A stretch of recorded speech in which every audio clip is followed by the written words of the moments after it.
So we had that Nintendo Partner Direct this morning, and we got not one, but two Xbox games coming to the Switch, as well as some classic rare games for the Nintendo Switch Online. We have all those announcements, plus which games I'm looking the most forward to. Hey everyone, welcome back to the channel. So I thought I'd go through all the game announcements here, and Nintendo started right off with one of those Xbox games, and we have Grounded. And it came out on the Xbox back in 2022, and it will be dropping for the Switch on April 16th. Now in the game, you can journey with up to 3 friends through your backyard as you've been shrunken down, and you craft tools to build your base and survive. And then next we have Ender Magnolia Bloom in the Mist. And this is from Binary Haze Interactive, and will be releasing sometime this year.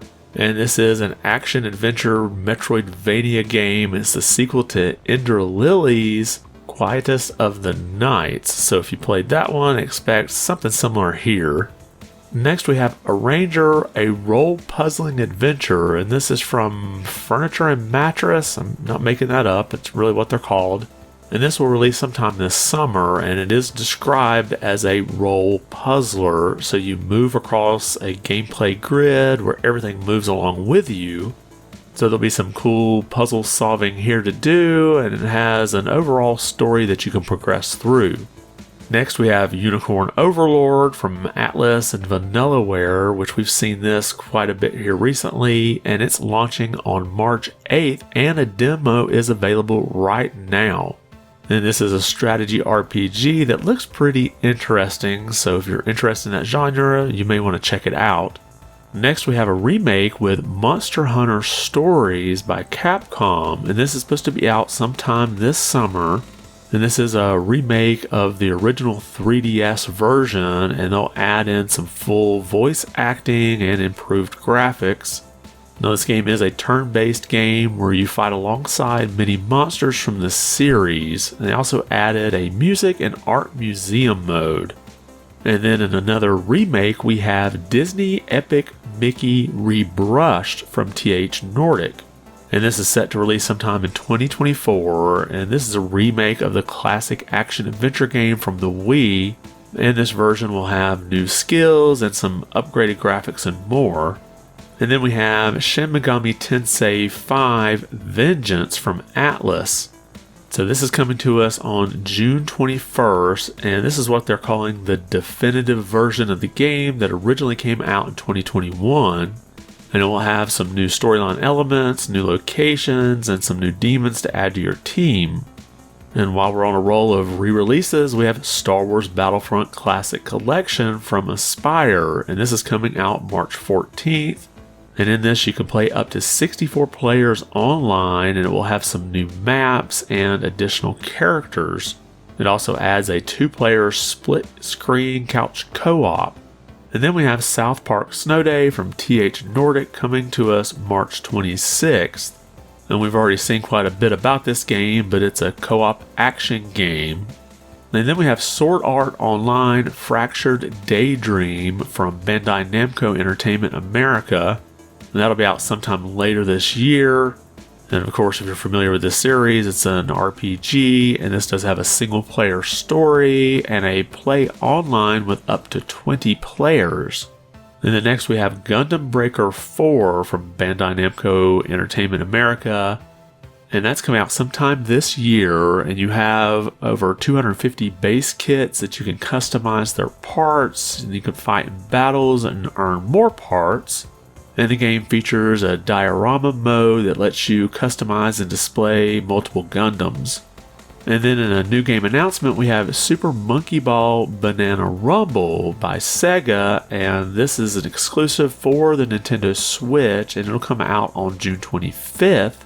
And this has 200 stages with optional motion controls, a 4-player co-op, and 16-player online.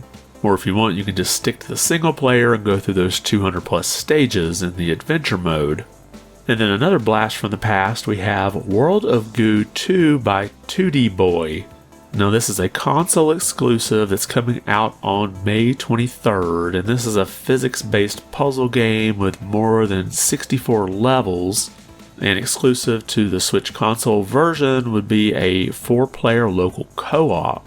And then next we have Fantasy Live I, The Girl Who Steals Time from level 5, available October 10th.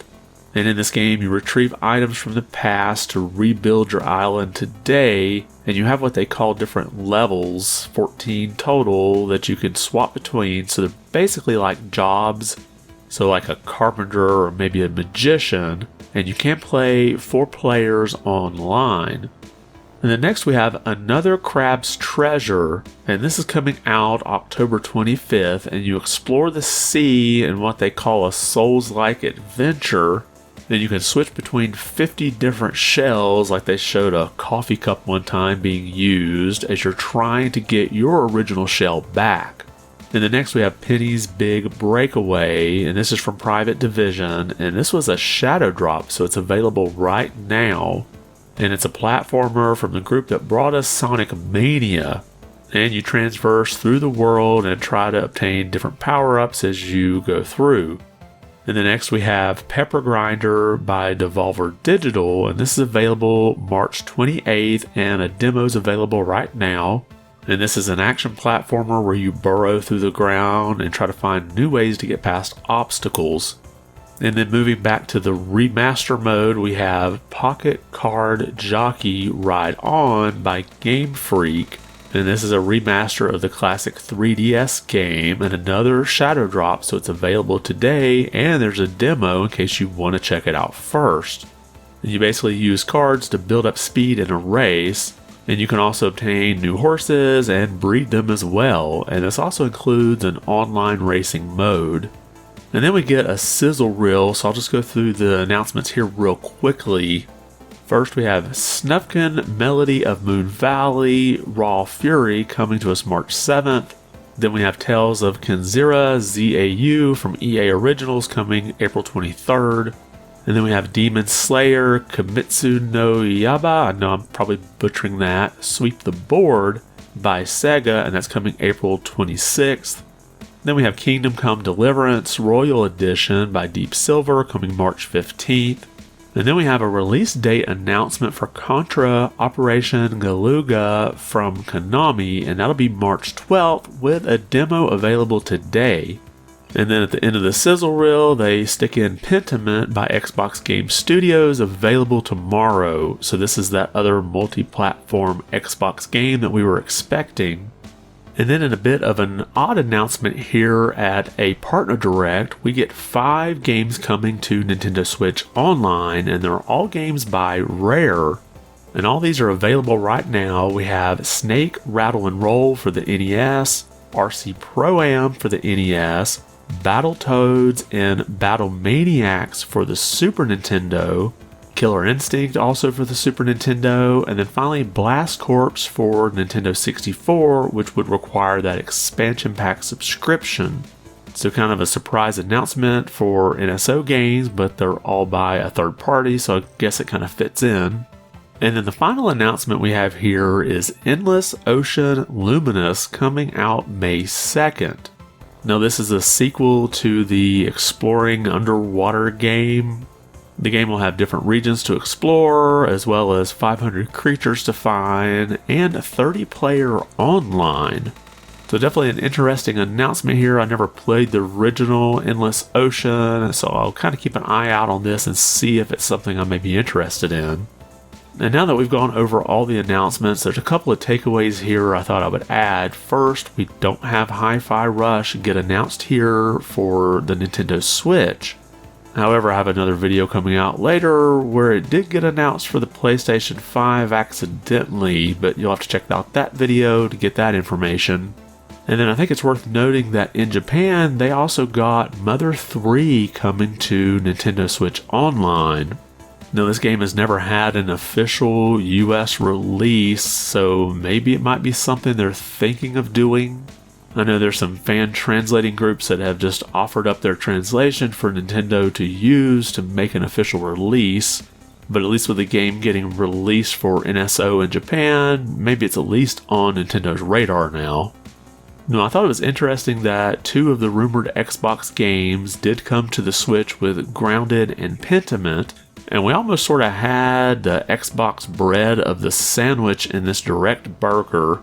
We saw the Direct open with Grounded, and then toward the end of the video, we get a sizzle reel that ends with Pentiment's announcement. So after all that social media fury last week, Pentiment is just announced as part of a sizzle reel, which is usually games that we already know are coming. But then I guess you could also say that we got 5 additional games from a Microsoft-owned studio, with those 5 games from Rare being added to Nintendo Switch Online. But looking back through all the announcements, there's 4 here that I'm the most excited for. First, I never played the original Disney Epic Mickey, so I may check this out with the improved graphics and extra features. My big hesitation on this one is that the original one had a 73 on Metacritic, so I'm not sure how well the gameplay will age. And then the second game I'm looking forward to is Monster Hunter Stories. I'm a fan of those turn-based RPGs, and I didn't try this one out on the 3DS, so it'll be nice to try it out on the big screen here. And another one that caught my attention here was Pepper Grinder. I kind of like those action platformers, so this one looked pretty interesting to me. And then finally, what I'm most excited for, believe it or not, is Contra Operation Galuga. I know this could turn out to be really bad, but I loved the original Contra on the NES, so I'm looking forward to having one with upgraded graphics and features, and I'm holding out hope that this turns out well. So overall, what would I grade this Direct? Well, considering the expectations weren't really high going into a partner Direct, I'd probably give it a B-. We got some unexpected announcements and some remakes of games that I really wanted to try but just haven't. So overall, not bad, but nothing that I feel like I'm just going to rush out to get. But let me know your thoughts about the Direct. Is there anything announced here you're really looking forward to? And were you kind of surprised to not see Hi-Fi Rush here at this partner Direct, but see those other 2 rumored Xbox games, Grounded and Pentiment, announced instead? Drop a comment below and let me know your thoughts. And if you liked the video, be sure to give it a thumbs up. And if you haven't subscribed yet, consider doing so. It really does help the channel out quite a bit. I want to thank you for watching and be good.